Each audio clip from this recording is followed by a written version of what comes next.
वसिष्ठ विभीषणादीन् पुण्यानिमान् परम भागवतान् नमामि। भक्त भक्ति भगवंत गुरु चतुर नाम बपुएक, इनके पद वंदन किए नाशय विघ्न अनेको। मंगलयादि विचारि रहो वस्तु नयोरयनूप, हरिजन को यश गामते हरिजन मंगल रूप। संतन निर्णय कियो मथ, श्रुति पुराण इतिहास, भजिवे को दोई सुघर, कहे हरिदास। श्री गुरु अग्रदेव आज्ञा दई, भक्तन को यश गाय, भवसागर के तरन को नाहि नयान उपाय।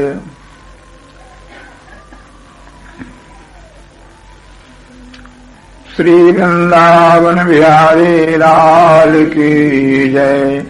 गोस्वामी श्री नाभाजी महाराज की जय। श्री प्रियादास जी महाराज की जय। सब संतन की जय। मंगलमयी श्री भक्तमाल की कथा ठाकुर जी स्वयं सुनने की इच्छा से ठाकुर जी ने यह योग प्रदान किया। अतः उनके सानिध्य में भक्त भगवान के चरित्रों का यथामति स्मरण हम लोग कर रहे हैं। यदि उनकी कृपा न हो, ठाकुर जी नहीं चाहें, तो कुछ भी उनके संबंध में कहना सुनना असंभव है। स्वयं उनकी कृपा से उनके चरित्रों का गान हो रहा है। वही गाने वाले हैं, वही सुनने वाले हैं।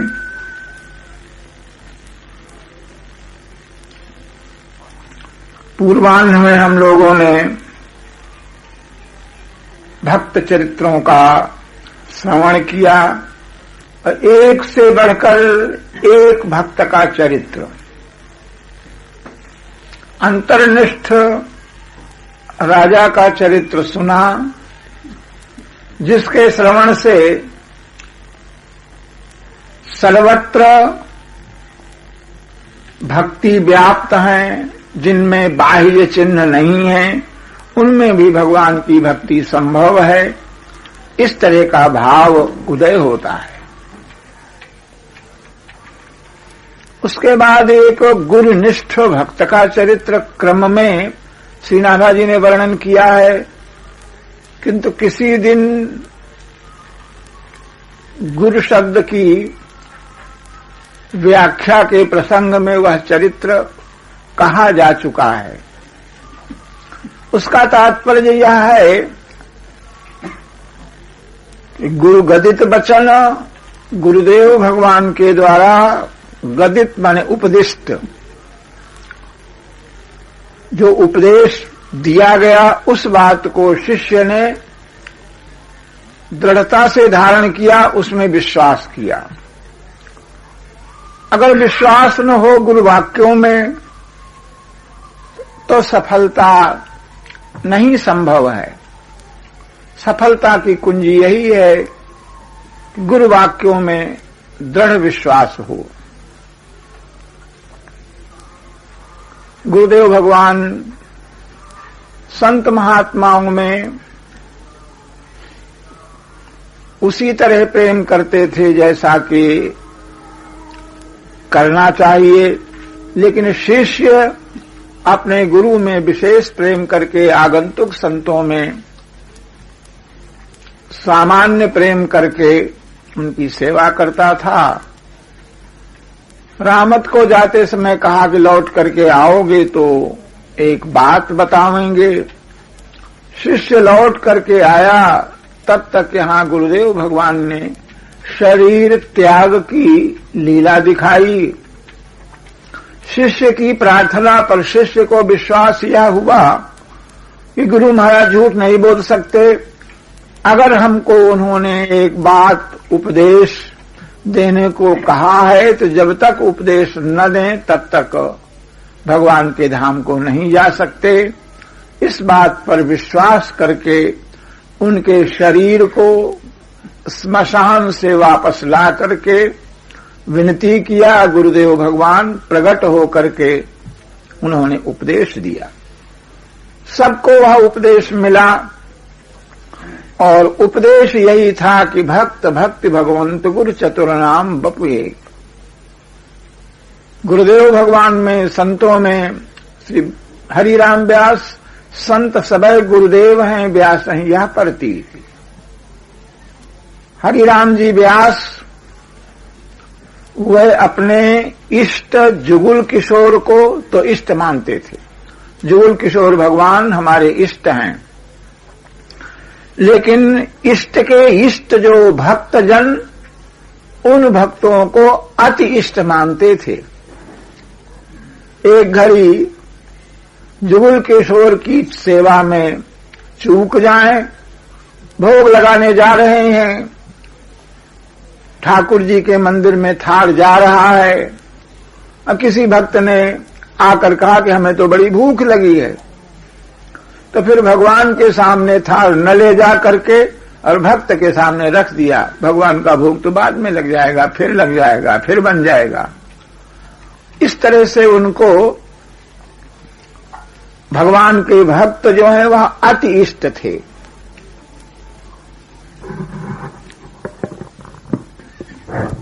इसके पश्चात गुरु निष्ठा के भक्त का चरित्र कह करके श्री नाभा जी ने आगे रैदास जी के चरित्र का वर्णन किया। रैदास के चरित्र को लिखते हुए उनका ध्यान करके उनकी वाणी की महिमा, उनके प्रभाव, उनका ज्ञान वैराग्य, सब कुछ का वर्णन एक ही छप्पे में कुछ ही शब्दों में करते हैं। जिस तरह से चरित्र अनंत है, उसी तरह से संतों की वाणी, उसमें से निकले हुए शब्दों की शक्ति भी अनंत होती है। भक्त भगवान के चरित्रों को कह पाना कठिन है, लेकिन वही संत लोग अपनी वाणी का इस प्रकार प्रयोग करते हैं जिसके अनेक तात्पर्य हो जाते हैं और अर्थ का गौरव होने से भक्त के स्वरूप का दिग्दर्शन हो जाता है। सबसे पहले रैदास जी का वर्णन करने में जो छंद में शीर्षक है, उस शीर्षक में भक्त वाणी रैदास जी की वाणी की विशेषता बताते हैं। संदेह ग्रंथि खंडन निपुण वाणी विमल रैदास की। संदेह ग्रंथि खंडन निपुण वाणी विमल रैदास की। सदाचार श्रुति शास्त्र वचन अविरुद्ध उचारो। नीर खीर विवरण परमहंस ने उर्धार्यो। भगवत कृपा प्रसाद परम गति यही तनु पाई, राज सिंहासन बैठ ज्ञाति परतीत दिखाई। वर्णाश्रम अभिमान तज पदरज बंदहि जास की, संदेह ग्रंथ खंडन निपुण वाणी विमल रैदास की। भक्त रैदास की वाणी, उनकी वाणी अत्यंत विमल थी, निर्मल थी। वाणी में कोई दोष नहीं था। वाणी का दोष जो मिथ्या वाणी है उसमें दोष है। कपट भरी जो मिथ्या वाणी है वह दूषित होती है, और जो सत्य वाणी है वही विमल वाणी है। सत्य शब्द से प्रयोजन परमात्मा, सत्य माने भगवान होता है। ठाकुर जी सत्य हैं। इसके बाद और जो ठाकुर से जिसका संबंध है वह भी सत्य है। भगवान का नाम रूप, भगवान के भक्त, सब कुछ असत्य है, लेकिन उस सत्य का आश्रय लेने पर वह असत्य भी सत्य हो जाता है। जीव कोई महत्व नहीं रखता, लेकिन भगवान की भक्ति करता है, भगवान से संपर्क हो जाता है, भगवान के चरित्र के साथ उसका चरित्र जुड़ जाता है, तो वह भी सत्य हो जाता है। तो सत्य जो वाणी है वही विमल निर्मल वाणी है। वाणी का गुण सत्य और मधुर। रैदास जी की वाणी निर्मल थी, और प्रभाव उसका कैसा होता था, तो संदेह ग्रंथ, संदेह की जो ग्रंथियां हैं, जीव के हृदय में अनेक प्रकार के संदेह बने ही रहते हैं। एक दो नहीं, संदेह पर संदेह, अनेक संदेह होते हैं। क्या सत्य है, क्या असत्य है, इसमें संदेह बना रहता है। हम लोगों को तो पग पग पर संदेह रहते हैं, लेकिन रैदास जी के समीप जो कोई जाता, रैदास जी की वाणी का श्रवण करता, तो उसके हृदय के संदेह की जो ग्रंथियां हैं, जो गांठें पड़ी भई हैं, प्रयत्न करने पर भी जिन संदेहों का निवारण नहीं होता है, वह संदेह भी दूर हो जाते। तात्पर्य भक्त की कृपा से, रैदास जी की कृपा से आगंतुक और समीप आने वाले के मन में कोई संदेह नहीं रह जाता। वह कोई जिज्ञासा करता, समाधान करते तो, और बिना समाधान किए, बिना कुछ प्रश्न पूछे भी जो कोई बार बार उनके समीप आता, सत्संग करता, तो मन ही मन उसके मन में सब समाधान हो जाते। जो आत्माराम होते हैं वह निर्ग्रंथ कहे जाते हैं। आत्मारामाश्च मुनयः निर्ग्रंथा अप्युरुक्रमे कुर्वन्ते हितुकीं भक्तिम इत्थम भूत गुणो हरि। जो आत्माराम है, सिद्ध ज्ञानी, भगवान के प्रिय भक्त, अपने हृदय में विराजमान, भगवान के साथ ही रमण करने वाले, अथवा आत्मा, भगवान की आत्मा जो राधा रानी, उनके साथ रमण करने वाले जो राधा रमण, उन भगवान के जो भक्त होते हैं वह निर्ग्रंथ होते हैं। मन में उनके किसी प्रकार का संदेह नहीं रहता है। मात्र ग्रंथों को पढ़ने से संदेह की ग्रंथियां नहीं दूर होती हैं।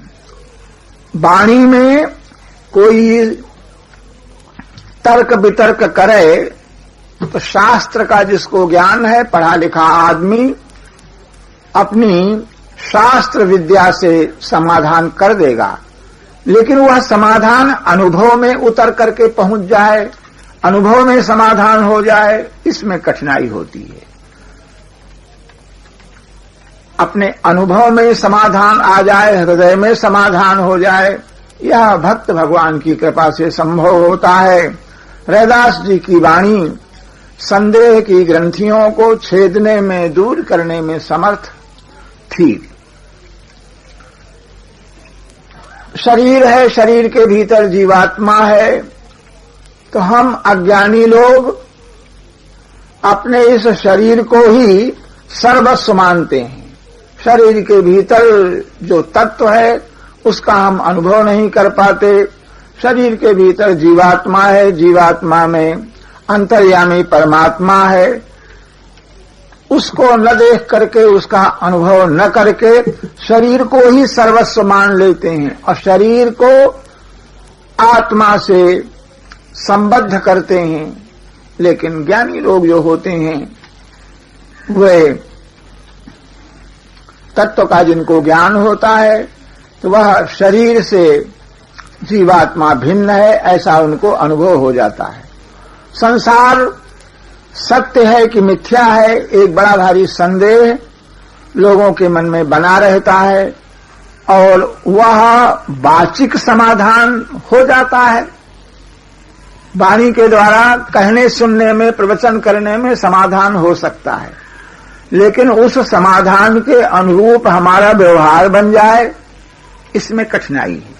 यह तो जब कोई भक्त भगवान की कृपा हो तभी ऐसा होता है। हम कह देंगे कि सारा संसार ईश्वर का स्वरूप है, भगवान को छोड़ करके और कुछ नहीं है, तो वाणी से यह कह देना सरल है, लेकिन संसार को ईश्वर का स्वरूप मान करके संसार के साथ व्यवहार करना यह कठिन है।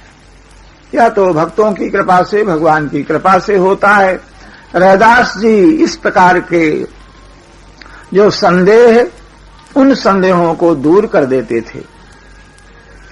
और विशेषतया रूप गोस्वामी भक्त से किसी ने पूछा कि जगत सत्य है कि मिथ्या है। प्रश्न करने वाले महानुभाव विद्वान थे, उनका मन था शास्त्रार्थ करने का, और भक्त लोग जो हैं वह झूठे विवाद में नहीं पड़ना चाहते, क्योंकि विवाद में पढ़ करके समय बर्बाद जाता है। विपक्षी अपने हठ पर अड़ा रहता है, उसको समझाना कठिन रहता है, इसलिए विवाद में नहीं पड़ते हैं, राम राम करते हैं। तो उन्होंने, आचार्य ने कहा कि ये बताओ, आज जो बात आप हमसे पूछ रहे हो, इस बात को और कभी किसी से पूछा था? तो उन्होंने कहा कि महाराज ये तो हम, जो कोई विद्वान हमसे मिलता है सभी से हम पूछते हैं, फिर तुम्हारा समाधान नहीं हुआ? बोले महाराज हमारा तो शास्त्रार्थ का अभ्यास है, अगर कोई कह दे कि जगत सत्य है तो हम कहेंगे कि नहीं झूठ है, अगर कोई कह दे झूठ है तो हम कहेंगे कि सत्य है। तो सत्य और झूठ में उनको किसी में विश्वास नहीं है, केवल विवाद में विश्वास है। जो कुछ कहो उसी का खंडन करेंगे, क्योंकि शास्त्रार्थ करना, झगड़ा करना है। तो महात्मा भक्त ने कहा कि महाराज संसार चाहे सत्य हो चाहे मिथ्या हो, जिनको भगवान के चरणों में स्नेह है, जो भगवान के भक्त हैं, उनको नाम लेने से अवकाश कहाँ, भगवान का ध्यान करने से कहाँ फुर्सत है। संसार सत्य हो चाहे मिथ्या हो, जैसा हो वैसा रहा आवे, हम उस पर विचार ही नहीं करते, हमको तो भगवान का नाम लेने से प्रयोजन है। ऐसा कहकर के वे नाम जपने लगे, शास्त्रार्थ से निषेध कर दिया, शास्त्रार्थ नहीं किया। रैदास जी महाराज चमार के कुल में उत्पन्न हुए थे, लेकिन सदाचार श्रुति शास्त्र वचन अविरुद्ध उचार्यो। उनका जो सदाचार व्यवहार था वह शास्त्र के अनुकूल था, और जितनी कुछ उनकी वाणी थी, जो कुछ मुख से वे उपदेश देते थे, अथवा अपनी वाणी में उन्होंने पदों की रचना करके जो कुछ कहा, वह वेद के अनुकूल कहा, शास्त्र के अनुकूल कहा, वेद से विरुद्ध कोई बात आपने कभी नहीं कही। सदाचार श्रुति शास्त्र वचन अविरुद्ध उचार्यो। और अद्भुत आपका ज्ञान था, नीर खीर विवरण परमहंसन उदाधारो। ऐसा परमहंसी स्वभाव आपका था कि जिस तरह से हंस नीर और क्षीर का विवेक करने वाला होता है, उसी तरह से आपके सामने कोई बात, कोई प्रश्न आता तो अपने मन में तो उनको समाधान था ही था। काशी पंडितों की नगरी है, सामने कोई समस्या आती तो वे सच्चा निर्णय कर देते, दूध का दूध पानी का पानी, इस प्रकार का आप निर्णय करके संत महात्माओं का समाधान करते। नीर खीर विवरण परमहंसन उदार्यो। इस तरह का परमहंसपना, परमहंसी स्वभाव उसे आपने धारण किया। भगवत कृपा प्रसाद, भगवान की, राम जी की कृपा का जो प्रसाद है, भगवान की कृपा, उससे इस शरीर से आपने परम गति को प्राप्त किया। भगवान की परम गति, जो भगवान की भक्ति, उत्तम गति, जीवित रहते ही और भक्ति प्राप्त करके जीवन मुक्त हो गए। मरने के बाद मुक्ति होगी, वैकुंठ होगा, यह नहीं। जीवित रहते ही निरंतर जीवन मुक्त हो गए, भगवान के समीप रह करके भगवान की सेवा का सुख प्राप्त करते। इस शरीर से प्रयोजन चमार करके घर में उत्पन्न हुआ जो शरीर, उस शरीर से, और इस शरीर के पहले 5-7 जन्म उनके ब्राह्मण कुल में हो चुके थे, और हर शरीर को पाकर के भगवान का भजन करते थे। भजन साधन करते करते कई शरीर उनके बीत चुके थे। कई बार ब्राह्मण का शरीर पाकर के परम गति को प्राप्त नहीं कर सके थे, लेकिन इस बार गुरुदेव भगवान रामानंदाचार्य की कृपा से परम गति यही तनु पाई। शरीर चर्मकार का मिला, किंतु इस शरीर से परम गति, भगवान की भक्ति, भगवान की कृपा आपने प्राप्त की। आपकी महिमा को देख करके, आपके प्रभाव को देख करके काशी के विद्वान, बाहर के लोग, जो भी कोई सामने आता, आपके प्रभाव से प्रभावित हो करके वर्ण और आश्रम के अहंकार को छोड़ करके वर्णाश्रम अभिमान तजी पदरज बंधहि जास की। लोग अब मैं उच्च कुल का हूं, सन्यासी हूं, ब्राह्मण हूं, इस तरह का अहंकार छोड़ करके रैदास की भक्ति से प्रभावित होकर के लोग रैदास जी की वंदना करते थे, उनका आदर करते थे, उनको प्रणाम करते थे। संदेह ग्रंथ खंडन निपुण वाणी विमल रैदास की। श्री प्रियादास जी महाराज टीका करते हुए लिखते हैं कि रामानंद जी को शिष्य एक ब्रह्मचारी गहे वृत्ति चूटकी की। आचार्य भगवान श्री रामानंद यह काशी जी में विराजते थे। काशी भगवान शंकर की नगरी है, विद्या का केंद्र है, और विद्वान और सिद्ध महात्मा काशी में सदा सर्वदा रहे ही आते हैं। आचार्य ने काशी का आश्रय लिया। गोस्वामी श्री तुलसीदास जी महाराज ने अंत में अखंड वास काशी में किया, और भगवान श्री राम के कबीर, रैदास आदि अनेक भक्त यह काशी में ही रहे। भगवान श्री बल्लभाचार्य जी महाराज ने अंतिम शरीर काशी में ही त्याग किया, काशी में रहे। गोस्वामी तुलसीदास जी आदि ने काशी का आश्रय इसलिए लिया, अयोध्या तो उनसे पूछा तो उन्होंने कहा भाई अयोध्या भगवान का धाम है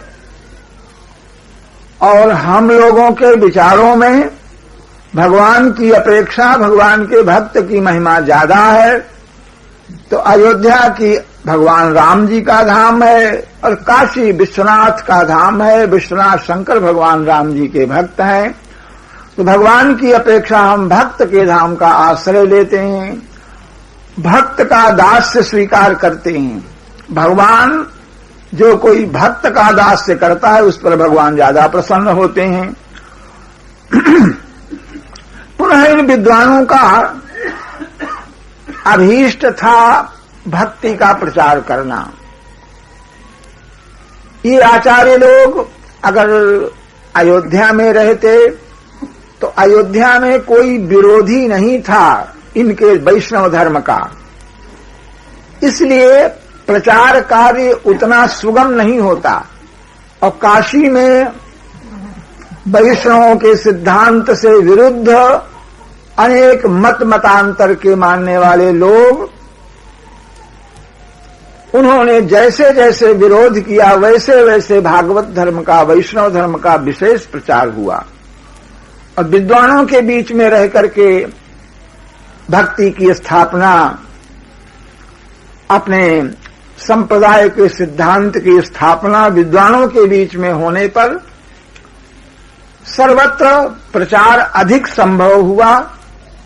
यही कारण है कि ये सब भक्त लोग काशी का आश्रय लिए हुए थे। पंचगंगा घाट पर स्वामी जी का मठ था। वर्तमान समय में तो उस मठ की भूमि बहुत संकुचित हो गई, पहले बहुत विशाल मठ था और उस मठ में स्वयं स्वामी जी रह करके भगवान की आराधना किया करते थे। आराधना करने में अपनी कुटी से, अपनी गुफा से बहुत कम निकलते थे। बहुत दिनों के बाद आग्रह करने पर यह नियम आपने लिया था कि एक बार आप निकलते थे, लोग आपका दर्शन कर लेते और आप अपना पांचजन्य जो शंख है उसे बजा दिया करते थे। उस शंख के शब्द को सुनकर के लोगों के समाधान हो जाते, लोगों के दुख भी दूर हो जाते। एक बार दर्शन और शंख का शब्द यह नित्य नियम था। स्वामी जी भगवान के भोग के लिए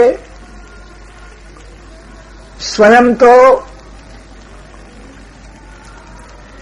चूटकी जो भिक्षा है,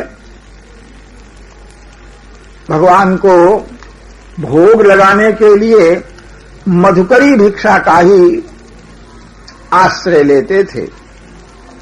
शिष्य को आज्ञा दे रखी थी कि जाकर के सदगृहस्थ के यहां, उत्तम जो गृहस्थ लोग हैं उनके यहां से चुटकी मांग करके ले आओ, थोड़ा थोड़ा अन्न मांग करके ले आओ और उससे भगवान का भोग लगेगा। आश्रम में चुटकी मांगने की प्रथा थी। मधुकरी वृत्ति इसलिए श्रेष्ठ है कि मधुकर जो भ्रमर होता है फूल के ऊपर बैठता है, फूल का रस ले लेता है, लेकिन फूल का कुछ बिगड़ता नहीं है। इसी तरह से मधुकरी वृत्ति में सदगृहस्थ के यहां से ले भी आए, इतना लिया कि उस देने वाले को कोई कष्ट नहीं हुआ और उस मधुकरी भिक्षा में देने वाले के मन में कोई कामना नहीं रहती है, निष्काम अन्न रहता है, इसलिए उसको पवित्र अन्न माना जाता है। दूसरी जो वृत्तियां हैं उनमें सात्विकता नहीं रहती है। महंत जी महाराज गांव में आ गए, मुखिया सरपंच चेला है, टैक्स लगा दिया, जितने घर हैं सबको एक एक मन देना पड़ेगा, आधा आधा मन देना पड़ेगा। अब जिसे देने की इच्छा है वह भी देता है, जिसे नहीं देना है वह भी देता है। यह वृत्ति जो है इसको भूप वृत्ति कहा जाता है, राजा की तरह। लेकिन यह राजसी वृत्ति है, सात्विक वृत्ति यह नहीं है। एक श्वान वृत्ति है, लोगों के पास जा जा करके हमको स्थान बनाना, हमारे यहाँ साधु सेवा होती है, मंदिर बनाना है, सेठ साहूकारों से खुशामद करके कुछ लेना, इसको श्वान वृत्ति कहा जाता है। कुत्ता जिस तरह से एक टुकड़े के वास्ते सामने लेट जाता है, अपना मुख दिखाता है, चरणों में लेटता है, अपना पेट दिखाता है, चापलूसी करता है एक टुकड़े के लिए, तो इसी तरह से धनी मानियों के समीप जाकर उनकी खुशामद करके, चापलूसी करके धन का संग्रह करना, ये श्वान वृत्ति कही जाती है। मृग वृत्ति, श्वान वृत्ति, भूप वृत्ति, ये वृत्तियां जो हैं साधु के लिए वर्जित हैं।